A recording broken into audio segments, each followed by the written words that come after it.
murder, and magic, and here's your host, Andrea Lee.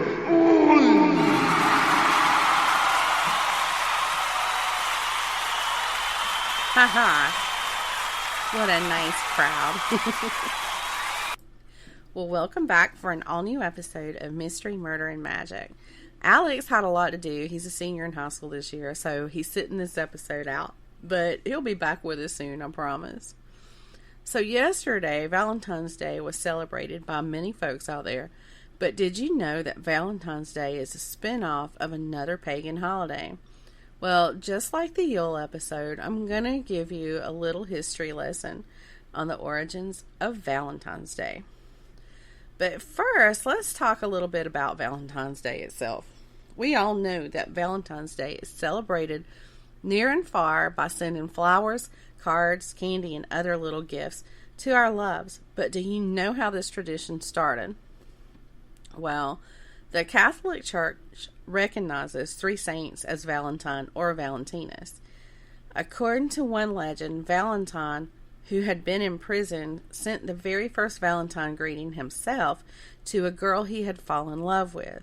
And it said that this girl was the daughter of the jailer, the very guy who had thrown him in jail. So the letter he wrote to her was signed, "From your Valentine."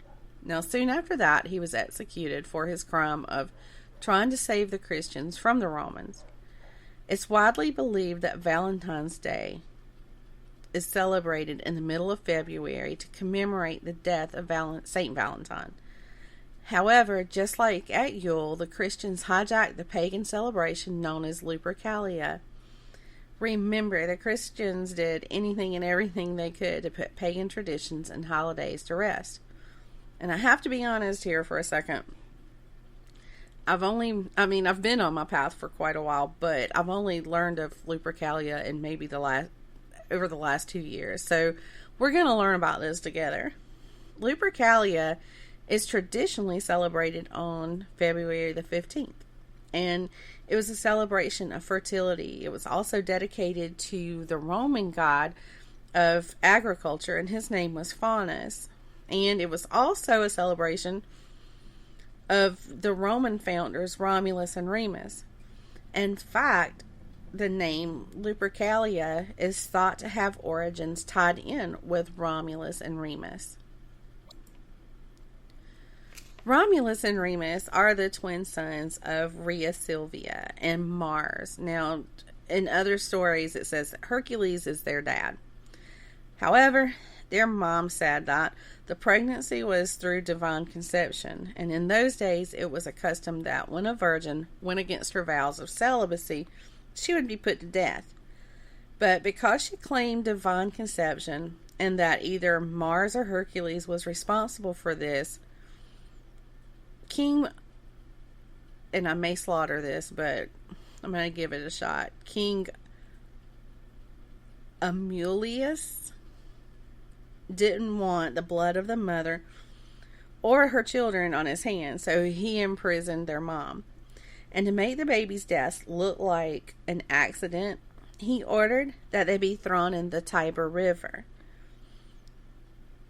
The servant that was supposed to carry out the act of throwing them in the river just couldn't bear the thought of throwing two babies into the river. So he placed them in a basket and placed the basket into the river. Now the river ended up carrying them to safety because they were discovered in the basket by a wolf. And it is said that this wolf raised Romulus and Remus as her own children. Now, what does that have to do with the name of the festival, Lupercalia? Well, a female wolf is also called Lupa, and the place that they lived with the wolf was called Lupercal.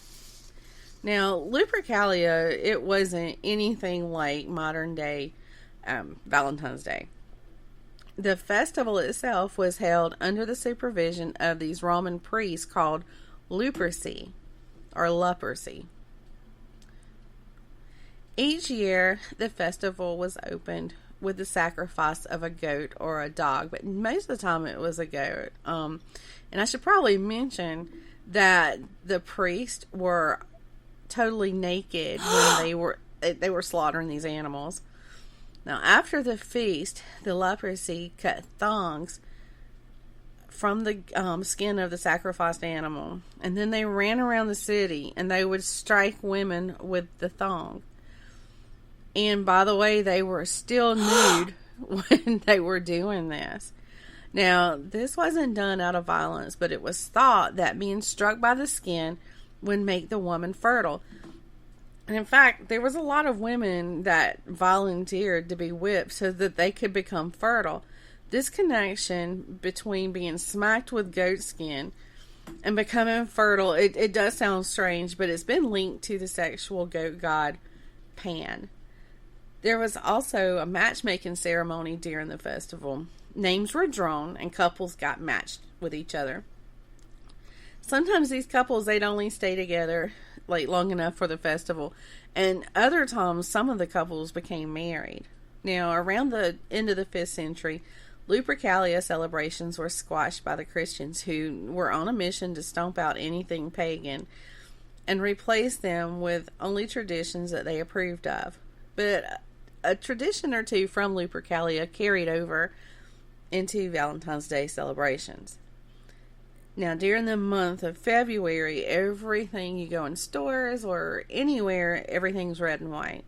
Well, the red symbolizes the blood of the sacrificed animal, and the white represents the milk that the priest used to clean up the spilled blood.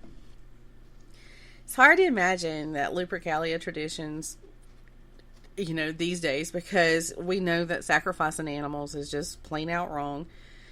And then running around in the streets fully nude while smacking women with goat skins is definitely frowned upon. But those were different days than, the days we're living in now. Well, that's all I've really got. I know it was a short episode, but I hope you've enjoyed it. If you have any episode ideas, questions, or comments, please feel free to send us an email to mysterymurdermagic@gmail.com. And also, come over and give us a like on the Facebook page. You can find it at facebook.com/3mpodcast. Keep it weird, y'all.